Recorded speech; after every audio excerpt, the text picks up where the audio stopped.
Life is about living with a smile. Some people smile by staying in their comfort zone, others smile by leaving it. I am Jaideep Padalwar, author of Engineering the Australian Dream and host of your podcast channel, Life Unplugged, where we explore real stories beyond the surface. Our today's guest is Kristy Guo. She has written not one, not two, not three, not four, but five books. She hosts her own podcast channel and is the founder of Signature Global Network and has built a global community, all while being a mom of two. Kristy, welcome to Life Unplugged. Thank you, JD. Before we dive into how you have done everything what you have done, I want to start with the most important question of all. Are you happy? Wow, that's a beautiful question. Yes, I am. Thank you. And why do you feel the way that you feel now? Oh, of course. I believe happiness is not something you should chase. Happiness is something you're living in, and life is not a destination, it is a journey. For me, happiness is more about you live a life that is full of purpose. You live life fully, and every day for you, it's you just can't wait to get up. It's not like, oh, it's another day. So for me, I'm really happy because every day I can't wait to get up except for the days I was physically really tired. How did you realize that this is the feeling that you want? And what was the starting point of this entire journey to be where you are now? It's a long journey. I believe number one thing is the age, the experience. You fell, you got hurt, you had childhood trauma, you had a lot of things in the past. But one of the most important thing that I believe what I've done really well is I don't allow my past to decide my future. For me, my future is on my hands. Your past is the best teacher, but it's the worst leader. It's on my choice. And I believe as long as I'm not carrying all the burden from the past, I will have an amazing life waiting for me in the future. And what I always say to people, even said in the book, your past is the worst. Well, I'm going to say worst is like your past is the best teacher, but it's the worst leader. If you let your past lead your life, you'll be in trouble because we all had trauma. We all had pain. We all had bad experiences. But what happened before doesn't decide where you're going to head to. It's all on your choice. Mm. That's a good starting point. And can you explain on your journey from where that you started, that you had that feeling and now that you are actually living that life? So what was the journey like? Being happy is probably one of the toppest priority for all the human beings because everyone wants to be happy. But then some of them would think happiness means being rich, happiness meaning getting everything, but none of them are really happiness, as I explained earlier.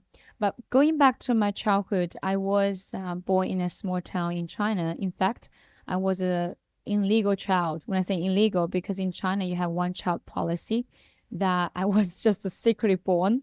They won't kill me though, but I was surviving from the hidden networks because I wasn't supposed to born to be born. Um, and my life was great until when I was about 6, 7 years old and start to remember my parents got a lot of problem in the marriage. And that is the time I start to understand the pains. Oh, why I wasn't happy. I was sad and all these things, right? When you grow up, you start to understand your feeling. Still, I was confused. Um, Life goes up and down, but time flies as well. If your focus is on the positive things, you will become more and more positive. If you focus on the sadness and the negative side, you just feel you're a victim. So what happened to my story was during my parents, they were fighting. Actually, my mom didn't even fight. She was the victim. My dad was the one who actually did really bad things to my mom. And I was scared, but I was also being brave because I had to be the one to save my mom. But my dad never hit me, which was great. But also I had no one I could talk to about those things because I felt ashamed. What I did was there's one thing I believe it really transformed my life, and I believe everyone here, if you're listening to this podcast, whenever you face something in life, if you can't find someone you can trust to talk to, that's what I did. I started to write journals, diaries, and I put all my feelings and things on that book. And what I did was I started to talk to myself. I said, I'm so sad. Why is this happening? All these words through all my anger and things on there. But then I became a friend to myself and say to myself, hey, it's okay. Tomorrow's going to be better. And what that did was I became so positive that nothing could beat me down anymore because my brain was trained so well every time when something goes wrong, because there's only one way to go in life when you get so painful and you don't you, I mean, there was a time I even think of to end my life, but I wasn't brave enough to end my life. So what happened was you either have to go to the really extreme side to kill yourself, or you have to move on. So thank God that I moved on and I became so positive, optimistic. No matter what happened in life, I just immediately have that like security. The words are coming to my mind. It's okay. Tomorrow will be okay. It's just temporary. Everything's gonna be okay. All these words, and I even became the, like, I call myself angel around people because I know how they feel. I want to make everybody feel happy as well. I remember when I was younger, I had this dream. I said, my dream is that one day I want to make everyone happy. I want to be stand up comedy, whatever. Because my dream becomes so addicted about being happy and make everyone in my life to be happy. So that's the journey. But then the real moment that I realized what happiness really is, I realized it's really a journey. And some days it's winter, some days it's summer. You just need to really embrace and live at present, and that's happiness. Yeah. That's a good journey to have, and some of the aspects is one of those things that not many people can actually endure and go through it. But it's always good to see someone who has gone through it and now is on the other side of being more content with the things that they are going through. So now, thanks for sharing your journey. And now let's talk about what is your writing like. Writing, I wrote one book, and it took almost everything out of me. It was a very weird journey to start with. So many times I have written and then I have not written all the things that I have written. So, what was your inspiration to start with writing a book in the first place? Yeah. Thank you for the question. Well, when I was younger, writing is one of my strength because, like I said, I started writing journal and that became my habit. And for me, it's not a hard thing to do. Secondly, it helps me to release my feelings, my experiences, everything that I want to say. It's a great way to do it. The journey of writing is when I was, after working in the logistics industry for back then was about 17 years. I realized that there's an inner self in me calling, saying, hey, you're not meant just to come so far for coming so far. There's so much more you have. You should find ways to, you know, just whether it's to contribute or to spread your stories to the world, there must be something you should do.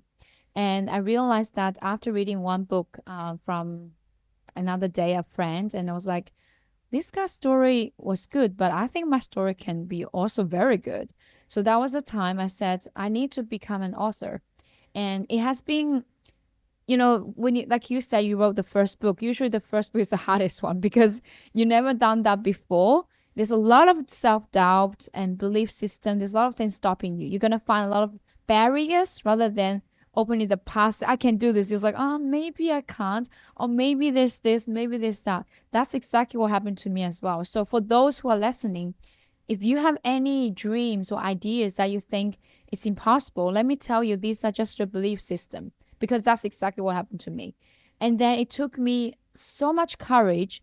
And when the desire is burning, you no longer want to wait. I believe JD, that's happened to you. You're laughing. It's like, oh, that's it. No more. I don't need any permission from anyone. I'm all in. I'm just gonna do it. That's what happened to me as well. So when I started doing that, I was like a bit scared. I was like, oh, excited.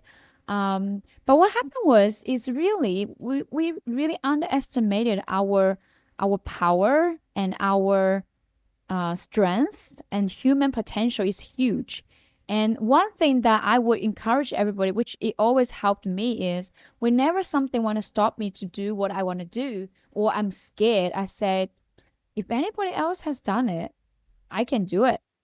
And even better, I say to myself, even if no one has done it, why not? If I can be the first one who can do it. So when I say these two sentences to me, there's nothing I'm scared of. There's nothing could hold me back. I will always want use faith to take over fear. So that's what I did.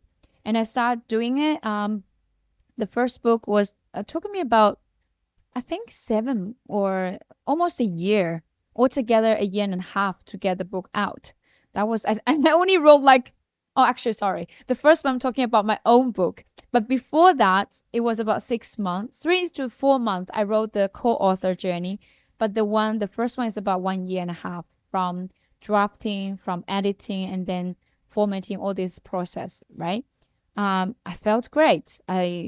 My first book is called The Joyful Leader in You, and it took me a while to figure out the name of the title. But that's the journey I started.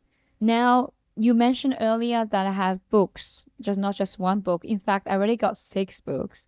And then there's one more coming next week. That's the 7th book. And why I write books so fast, and she was like, oh, did you really do it well? Why are you just rushing? I want to tell you something, guys. If you chase for perfection, you never get anything done. And also, no one was ready when they started business. No one. If you wait for one day will never come. Always make it day one. So one of the things I always say to people is put the 4 words, not actually 5, not one day, day one. That's it. So it's your choice. Whether you want to be one day or you want to be day one, it's completely on your hand. And that's what happened to me. So every time I actually broke the record. The last book I wrote was about 3 months only. I wrote it in about every night when my kids were sleeping. One thing you have to do if you want to get the book out is when I commit to myself, I need to get it out by a certain time, I would do it. There's nothing can stop me because when there's no timeline, it would never end. It would take you 2 years, 3 years, and 4 years. For me, it's like, first of all, there's something in me. I know this is something I want to write next. It's so amazing. I have to get it out right now because if I don't, number one, I might forget about it. Second, people's going to wait for a long time. So that's what I did. And then, of course, you have to sacrifice. If you want to do something in this whole world, it's not that you can't do things. It's just that only 10% or even less than 10% of people, that's why the mountaintop is never crowded. These people are willing to sacrifice. They go all in. Like I sacrificed a lot of my sleep. I got this dark circle on my eyes. I even took a photo post on my social media. It's like, guys, look at my eyes. But I'm very satisfied because I just finished finally the book I was talking about. Anyway, that's my sharing. Thanks. That's a yeah. It took my first book took almost 2 years to write from thinking about writing a book to actually finding a structure to write a book. It's not that you can't just blur whatever it's on your mind. You have to find as a structure, a style, and everything. To find my own style, it took me at Yeah, least 3 iterations to actually find my own style, which I'm comfortable with putting myself in the first person, and yet not being anxious about yeah, me putting myself out there. So exactly. it is a good journey, a satisfying one, though hard, very hard, but Yeah. satisfying at the end. Yeah, one Uh, more thing, and JD. mm, One more thing. When it comes to writing the book, I just said if you want perfection, you'll never get it done. What happened to my journey was the first book was okay. Like I don't think it's good, okay? Because it's the first one. But at least you became an author. How awesome is that? yes, And secondly, my first book was better, a little bit better than the last one. And then the next book becomes better and better and better. So this is the one I'm talking about next week that's coming. I'm so excited because I realized that every time I get better, and this is the time I'm so confident. I can't wait to sell it to every single person on the planet because I know everybody needs the message. This can transform lives. That's how awesome it is. But don't forget, it took me how long now when I started writing? 4 years to where I am, right? 7 books in 4 years, not too bad. But right now, I'm here now. Like before sometimes when someone, can I read your book? I said, I don't know if you read my book because I don't really want everybody read it, right? I was a bit, I'm not sure. But now it's like, yeah, please read. Can you read the book? Like I want everybody to read it because I'm so confident, and even got for high respect for person. One is a guy who owned a network across like 9,500 and 195 countries, right? This guy is so respectful, and he read my book in 3 days. So I love it. And he sent me all this review. And then all these guys who review the book, they are all busy leaders, and they usually don't read books sometimes because they're so busy. And they just love this book. So I'm so excited. That's a good testimonial to have it. It is actually joyful when we get that kind of feedback. There's nothing that can match that kind of feeling, except for your own baby being born. But yeah, that's a different story And altogether. you got married, JD. Don't Yes, don't underestimate your wife, please. yes, but yeah, I won't and I can't underestimate her in the first place. And so now that you have mentioned about all the books that you have written and the new book that is going to come on now, so can you explain a bit of the process and how it changed your process, how it changed from your first book to your final book now, and it will always keep evolving.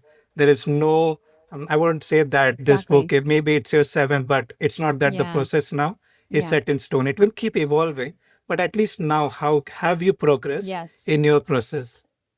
Yes, yes. So first of all, what I've learned is before the first book is all about myself because I need to prove myself, right? This is normal. First was like identity. I didn't know who I was. I want to know who I am. So I start to write all this book. Then as time goes by, you start change that self-centered to serve people around you. That's what I did. So that's why I'm so excited is that this book is completely for the audience and readers. Like when I write the book, the first thing is like, what do they need? What are they struggling? What are the pains? And then I want them to feel resonated with me because we know that there's something with all of us in common. And the journey becomes like at the beginning is about me proving myself, and then next one was still serving people, but still you want a little bit about yourself and that kind of stuff. So it's really a journey of growth of yourself as well. And secondly, it's a learning journey. I When I started my business, I was like where I was in the last 17 years. I should start this way earlier because when I was working for someone, I need permission for everything or scared of doing anything. And then when I became the boss of myself, like I have to make decisions by myself, like, oh, I don't need to ask for anyone. Like I can just read the book. Okay, today I can manage my schedule, what time I get up. It's all under my control, right? Of course, out of the control is your kids. They're just gonna jump, But in short, that really helps because I start to read all the books. Like, trust me, I love reading, but I hate reading because back then I was so busy. I think reading is going to take me too much time. But I didn't realize that if you can read a great book, it saves you 20 to 50 years. Like you don't have to fail 1,000 times once you read that book. So it's really about your choice. And then when I started picking up the books, and I was like, oh my gosh, this is so good. And then I can't wait to read the next one. Oh my God, this is so good. And that shortest time makes me become so much better as a person and so knowledgeable and more confident because before I was only talking about based on my own experience. Now I can talk things not just only about my experience, but aligns with the people that who already succeed in history or people are already, the resource, the sources where it comes from. And you realize that, oh my gosh, all these successful people in the world, they already read those books and they're actually using what they learned from the books. So if they can do it, I can do it too. So that's why the book that I'm writing, getting better and better, is like that. So for you, if you're thinking of writing a book, don't think about like you're just gonna know everything. Nobody knows everything. And we were never gonna know everything, by the way, because it's only a journey, like you said, evolving. You're getting better and better. It's all about you have special stories because every single one of us is unique. And every single one of us has some stories to tell that nobody has. And that's the beauty about it. And yeah, that's how I found the journey, which becomes really interesting because it's really not about me. It's about the readers. It's about how I can serve the community and serve people who's reading the book. Yeah. Now, that's a good process to start with in the first place. So, like you said, your first book was about yourself, and the book is called The Joyful Leader in You. So, Yes. how did writing about yourself, how did you actually, nobody comes with the title at the start, right? You actually write the book and then you find the title. The Yes. first Yes. title doesn't work at all. So, how did you write the book and then thought that this is the Yes. good title for that? Yeah. Thank you. That's a good question. So, because the book I was writing is really about my story, as I said, and that's also the beauty. Okay, we need to start from there because you cannot write something that you're not even experiencing by yourself and just keep talking about whatever you hear from someone else. Because there's so many lies in the world. We were born in a place that's everybody's lying to you. That's why we were judged when we were born as a baby. Okay, when you're born, like, oh, you're cute. And then we start grow a little bit, you're naughty, you're bad, all these words, right? So you can't rely on what you hear from environment. That's why I start from my journey because it's really a reflection about where I was born to where I have come so far. So I start write all the journey. And after writing the journey, I realized that I start to ask a lot of questions about, people around me and say, hey, what is this about? I want this book is about leading your life, and it is because it's my life journey. And then I'll ask people, hey, also, what's the word that's representing me? Like everybody keep directing me back to joy, because whenever they see me, they see joy. They say you are just always joyful. You're so joyful. You whenever you appear, the whole room is light up. You just bring the sparkle into the world. At the beginning, almost called like sparkle leadership. I don't remember, but it's something aligned with the same thing, right? So I would suggest if anyone who wants to write a book, just write your journey, write the whole thing. That's the first thing because you don't know until you have the whole thing there. And secondly, ask people around you. I know there are people, I mean, say toxic friends, you do have that, but something people won't lie to you. Like when you ask, like if five or actually 7 out of 10 are saying the same thing about you, there must be something about that thing. Doesn't make sense. So Yes. that's what I did. I asked people and they all tell me joy, joy, joy. I was okay, joyful. And I want the leader in there. So it's joyful leader. And then in you, because it's my journey and reflecting your journey, everybody has a joyful leader in yourself. Yeah. Mhm. So you can write multiple iterations of this book. Everyone would have their own the joyful leader in you, part one, two, three, four of different people. That would be a good series then. Well, that's a good, you And know what my readers did suggest. They want me to write the joy for marriage, the joy for parenting, all the different elements. I think that's a good idea, but right now, yeah, I haven't really started on that part. the next book is Joyful Balance Code. So finally, you would be the first one who have found a balance code for finding joy, I guess. Can you talk a bit about it too?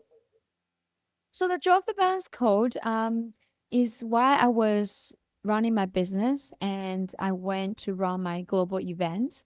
I was thinking I need to write the next book. What should I write? I was really struggling about that, and I started to think, oh, I saw all people in my life, especially the CEOs, because my inner circle usually are all high level guys, high achievers, leaders, all these kind of people. And then this once I had a conversation with one of my amazing friend. He's a very respectful person. He ran a business for like 30 plus years, and he's like even public figure, right? So we were talking in a lunch table, and he's like, "Look at that," and he showed me the chopsticks and turned around. He's like, "Do you see that?" I was like, "What? Balance?" I was like, "Okay, balance." Balance. And I said, "You, I found my answer." I said, What do you mean?" And then he didn't know what happened. So I went back. I started to write the balance code and everything. I put the framework together. I started to write. I put everything in there. And then I even give that book to him. And I mentioned at the beginning of the book, so how did you get this name from? And why did I start writing the book? And his story was there. And so, oh, really? I didn't realize.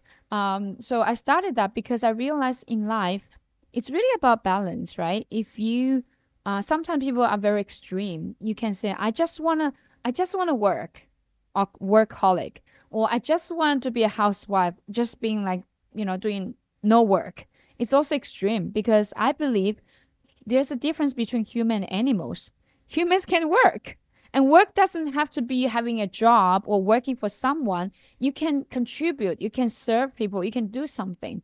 So I believe once we find that code, that balance, and if you can have a time to, you can sense that you're losing balance, and you can then just tune back in a little bit so you don't, the same thing still happens. When I say I found a balanced code, doesn't mean I find it once, I find it forever. Life goes on. So some days I will sacrifice more of my family because I really need to be there in the company to do the things. But it doesn't mean I don't love them. But it's all about then later I have to make up, say, okay, guys, now I'm blocking myself 3 days away with my family. I don't want to do any work stuff because I need to be at present with them. So finding the balance code is really about being at present because this moment will never come back. Because like I talk to you right now, but this is already becoming a past. Nothing stays. It keeps moving. There's only past and future. If you're not living at present, you never live on this planet. Does it make sense? That is the hardest thing to do. Living in the moment is the hardest thing to do. And writing actually helps me with doing that. And that is why I took up writing as well, because that way, even though I'm thinking about my past to write it, but I'm still in in that moment while I'm writing it. So that is one of the things. And then you wrote, you have Logistics Legends, Volume 1 and Volume 2. That is one of the most interesting of all books that I found, because it felt like it is about something very niche, special, but it's still not. Can you talk about it? Yeah, it's so true. The name of the book is quite big title, and people's like legends. Oh wow, is that too big? Is that a very big hat? But what I realized is, unfortunately or fortunately, I was chosen by the logistics industry. I believe there are so many people were as well. And logistics industry is one of the most underestimated industry that it was the earliest industry at the very beginning. Well, let's look at even talking about Bible, just example.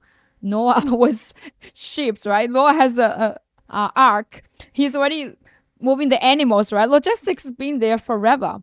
But I realized that not many people really appreciate people in the industry. And also, I realized there's so many powerful stories was hiding behind the scenes. And these people, they're so busy. They just keep working because they have no time to think about themselves. They just keep serving, keep getting things done, making sure your packages arrive, making sure the medical stuff move to from A to B, make sure the world is moving. And then I realized that's actually my purpose. I need to do something to honor those people. And because I have become an author myself already, it's actually easy for me to create a book. But then if I only write a book by myself, it has not really deep meaning. And I think it's better that I gather those heroes into one book. So I started the first book. It was really hard. Like I'm always a visionary, but visionary is you tell people the future. But if that people don't believe what you say, they're not believing in what your vision is, they won't come on board. So I'm very thankful. There's a guy called Rudy. He is from UK. I know him for like a long, long time, more than 70, 80 years, now probably 20 years now. And he was just like, I explained to him about this book. He said, are you in? He said, yeah, I'm in. He didn't even think for any single person. Oh, wow, thanks. And I was like, okay, now I'm in trouble because I got one author. If I don't get the rest of the authors, I'm in trouble, right? So I just said I need to get them no matter what. So I was so focused. I started reaching out to people and do the same thing. Tell them, hey, have you ever thought of sharing your story? Have you ever thought of sharing a story? And start to get the second, third, fourth. And finally, ideally at the beginning, I wanted to collect 20, but it didn't happen. Alice was like, you know what? Even we have now 8, let's go. Let's just get started. So it becomes like I don't know why the 2 books are all 8 authors, because after 8, I was like, I'm tired. Let's just go for it. But it's very It is, special because, yeah, you go. and our logistics is one of the backbone of every industry, every economy, and everything. But it is one of those things that even though it is always in front of your eye, so that is why nobody can ever value it. People only value things when they For don't see granted. it. Yeah. And then this logistics has become for granted. And because logistics industry controls, it has the lowest of the classes, if that's the word for it, the lowest Yes. to the highest. It has all ranges, it covers all Yeah. varieties, it is across industries, across continents, across globes, Everywhere. everywhere. Yes. So then that is why logistics, I feel, because I have been also thrown into logistics for some reason or the other. That's how we I knew started each liking other. it.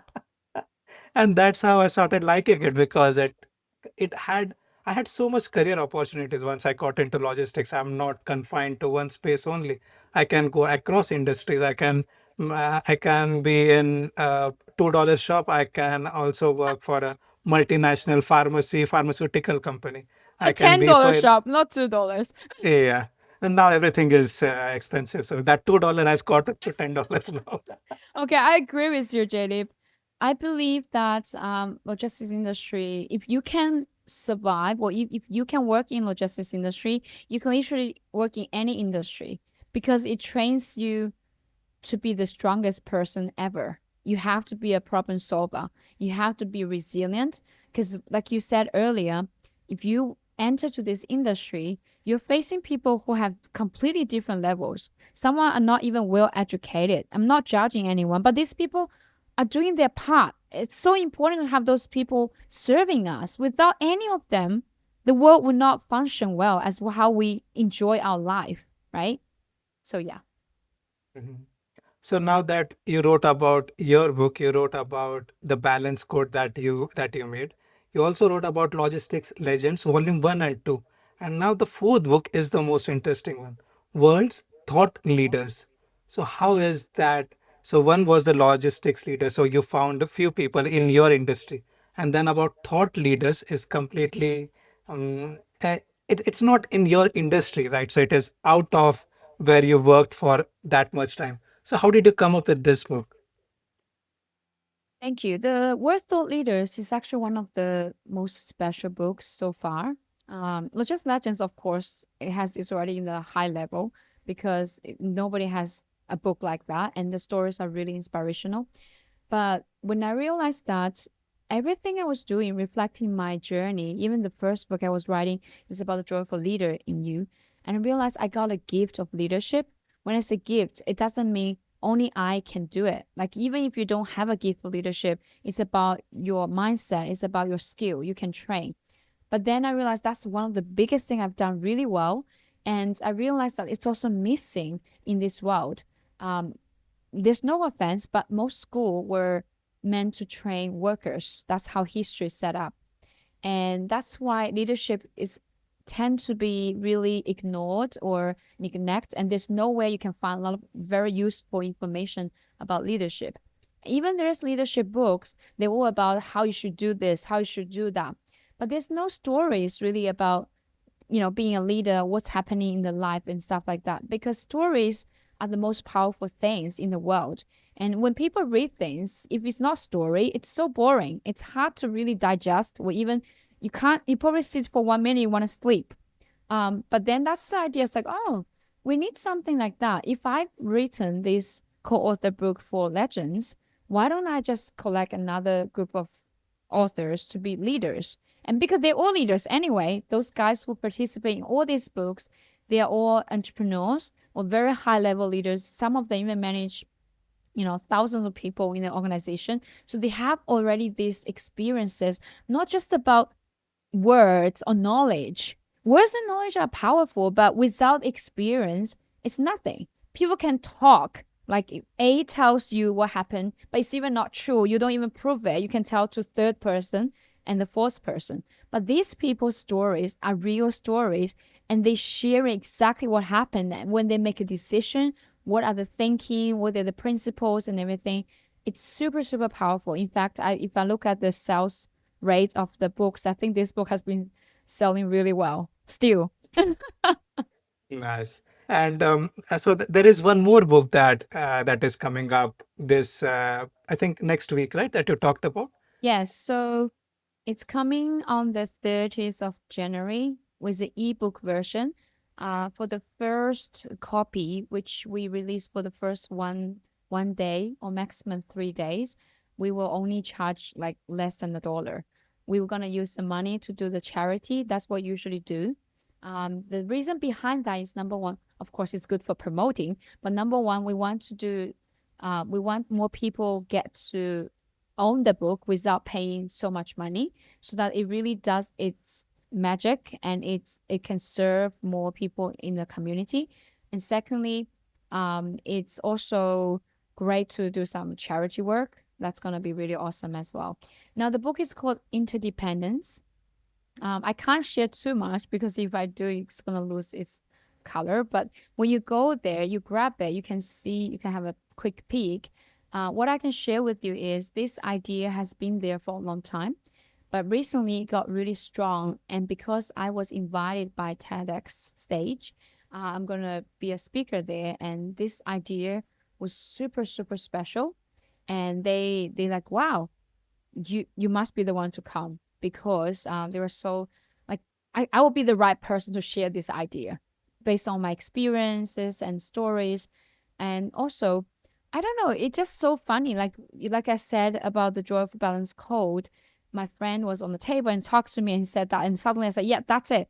And you have to wait for that moment. And that's exactly what happened this time. I was writing, and my daughter just said, you should write a book called Interdependence. And she's explained to me the reasons, like, right, that's the one. And then immediately within a month, 2, and maximum 3 months, as I explained, because I was so like all the words coming to my mind, I write you know, when you're like on fire, nobody can stop you. You're just Yes. like a machine, keep going. I was like, that's so good. And this is missing. And when I was thinking about the future, because as you grow older and older, the more you think, because I have younger kids, I want to think about when I'm leaving, I'm gone, what's going to happen to this world? So I care a lot about the future. And I was like, this is something the future needs the most. And right now, everybody needs it because the world is already in a little bit mess, right? And it's like, this is something, if anyone can read this book, it can touch their soul, touch their heart, and touch their mindset and principle, everything. And they will understand what's the true happiness, what truly the life means to you as a purpose. So yeah, that's how everything comes from. And it was really, really, I'm very excited about this book. I like the cover page of that book. It keeps a wire keeps on circling in Yes. itself, and then it becomes a full circle. So I like Yes. that. For interdependence, I like that entire theme of the cover title. And it's simplistic. It's not over the top. It's simple and does it purpose. Now that you spoke about TEDx, you will be at the TEDx speaker. Like how did you how did you reach to that position that you will be speaking at TEDx? Like it is something Okay. that is aspirational. Many people would like to do that. First of all, not many people have the confidence to do that. But still, it's yes. That some people are born with confidence. You might have been too, but there is still like, how did you actually manage to get on stage? Not yet, but in future. But how did you actually reach to a point that you could do that? There are a few things you need to do. Number one, you need to have a coach, a mentor. For me in life, I never thought I need to have a mentor because I always rely on myself, which is independent. That's why the book is called Interdependence, right? We need someone. We all need each other. That's the story, the message. I did have a coach who is very good at TEDx talk and stuff. Of course, without him, I'm sure I can also get to the stage, but I have him as my support because I have been talking or speaking in my whole life. Like on stage, I was a very natural speaker when it comes to hosting events. I even had my own events. I was a host. I was do speeches. But then the moment when I really hire a coach, I realized that I know nothing. And that's good because when I start to drop all my ego and I said to myself, I'm just a student starting from prep, please tell me what to do. And that's the moment you start to learn so much faster because you're open to learn things that you don't know. We only know what we know. We don't know what we don't know, right? So you need to be willing to spend money, time to learn. And that's what I did. And secondly, there is ways I believe you can search TEDx talk. You can find what's the other events coming up, whatever is gonna have post online. You just need to apply. But of course, it's quite hard to get in. It takes a lot of you have to be the idea has to be so special, and your background they will check because there's so many applicants every single day, and it's just very hard to get in. But the secret here is you just need to really find someone that you can trust and someone who has done it, a mentor. And secondly, for the confidence and speech as well, it's the same thing. You have to learn. You have to be not afraid of losing face. That's it. So you just because nobody's just start from being perfect. It's all about practice. So that's how I get there. Yeah.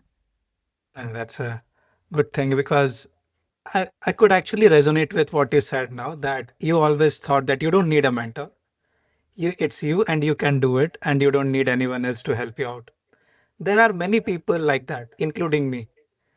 How did you actually change your mentality you that so many people can learn? Because I also like when I read books, I've read about how much mentor is useful, how much they actually help with all these kind of things. But at the end, I'm like, yeah, whatever I can, all the questions that I have, I can find answer to it.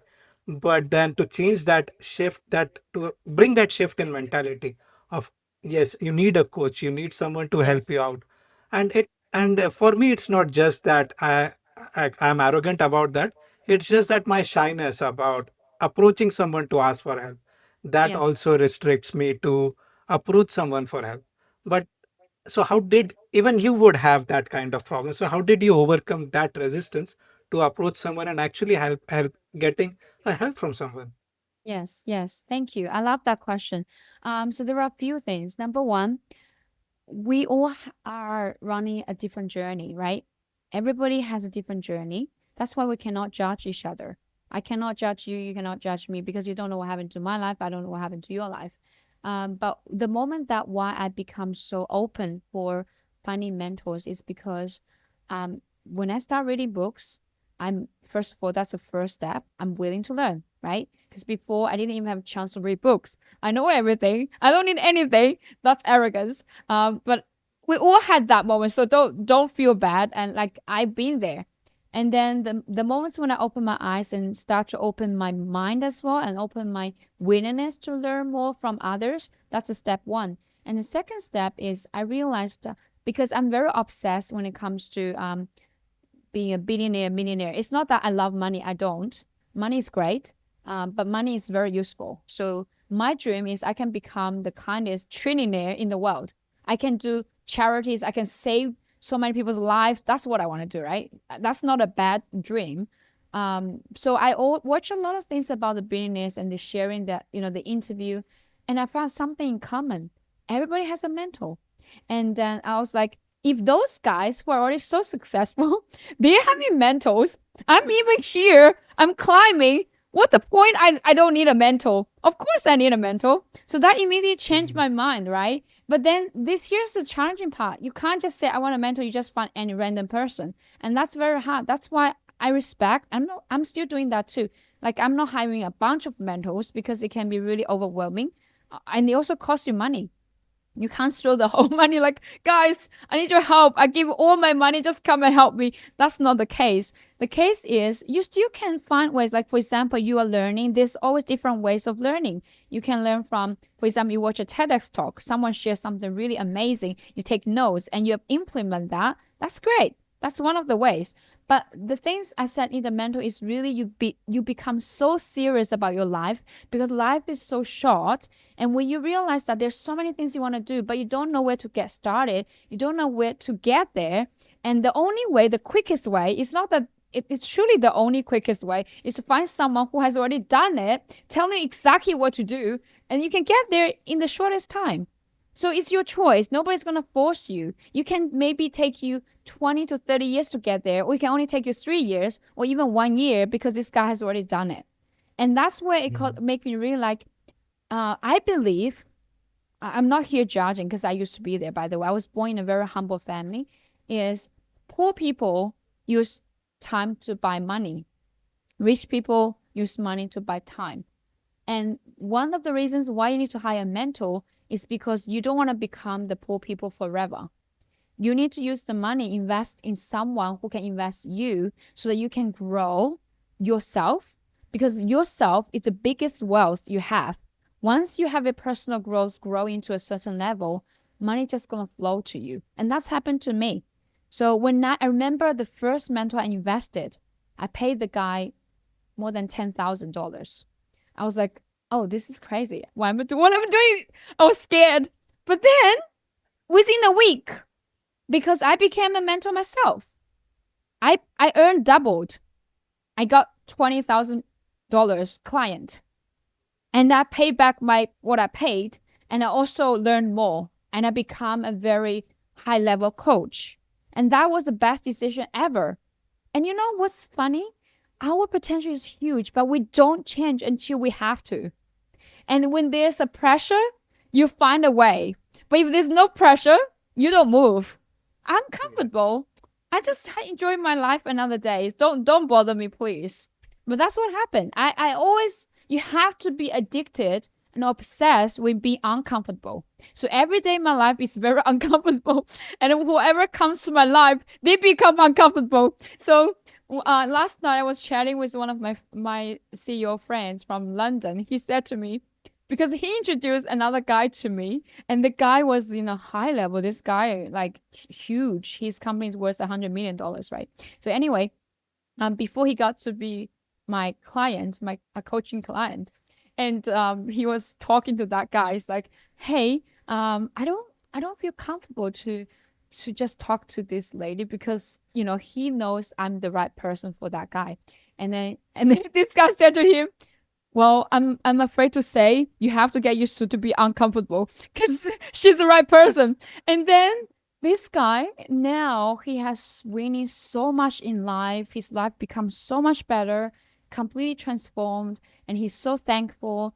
And he's really, like, you can see that. Invest in yourself. That's the best thing Mm. you should do.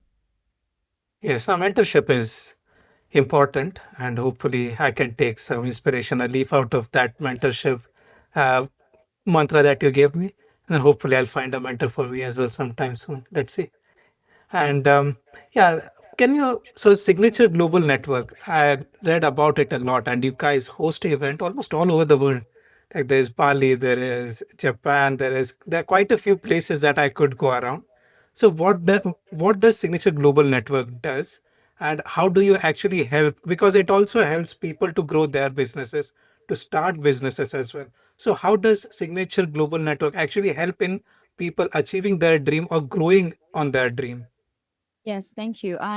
So to answer your question, CH Global Network is a global logistics network. We started it. When I say that, but right now, as I said, I'm also doing coaching mentorship that allows me to not just having clients in this industry, but 99% of the clients are still in this industry. That we can support people from different countries to grow their business, not just national, but international, because the world is one place. We're already interconnected. It's happening with everything. But many people just get used to live in a small circle and just like pretending that we're not international, but we are. Even you and I, we live in Australia. We weren't even born here, right? So what we do is we really provide a platform for people to, especially people, you can't work with someone if you don't trust someone. So we offer a platform for people to, if they need help from other country or somewhere, they need to ask for help. They don't know who they can reach to. You can go to the yellow page, but you're gonna be worried. Who are these guys? That's how we come to play. We start to filter people for them. We group the like-minded, we group the good people into this platform so that whenever you need something, we're it's like a matchmaker. We matchmake you to someone who can exactly help you immediately. You guys can work together and create something amazing. So that in a nutshell, that's what we do as a network. And when it comes to the conference, I'm just very different when it comes to, like I said, I'm addicted to be uncomfortable. Honestly, if you run an event in one place, it's so much easier just use the same framework repeatedly, you'll be so much easier. But my team is suffering with me. I was just suffering, but they're growing. You no pain, no gain. So every year we go different countries. We have to restart from scratch, and then we reach out to that person from that places and create this event because we wanted to create different memories so that we can travel across the world. That every year we, as a family, as a global family, we can go different countries and experience the different cultures. It's not really for me, honestly. If it's for me, I'll just stay in where we were. Even I can just do it in Australia. But I remember the first meeting, the conference, I said, come to Melbourne. And after 1 month, I sent the notice. I regret immediately because it's unlikely. So many people from Asia and Australia is far away from everywhere in the world. It will probably only And Melbourne end up getting, and yeah. Melbourne is far away from entire Australia too. Exactly. So it's gonna only get maybe 10 people to attend the conference. I was like, oh no. So I was like, guys, let's change to Vietnam. So we went to Vietnam for the first one. And then we went to the Philippines. Wait. Vietnam, Philippines, Xiamen, Thailand. Yeah. So we're now heading to Bali, Indonesia. So maybe the one after we'll go to Turkey. So we want to go different continents. Maybe after that we might go to US, Las Vegas, and then after that we might, I'm still thinking, go to whether it's Latin America or we can go to Africa. Africa is beautiful, but depends. There's a lot of elements. So yeah, that's how we manage the whole journey. Oh, nah, that's a good journey. That is an eye-opening journey. And thanks for your time. Thanks for your all your experience that you shared. And it has been a good talk to have with you. Thank you Thank you very so much much. for having me. Thanks for watching. If you enjoyed this conversation, please like, share, and subscribe to stay updated with more inspiring stories that can guide you towards a better future or help you enjoy the moment. Follow us on all our social channels for behind the scene contents and updates. Link will be posted in description. Thank you.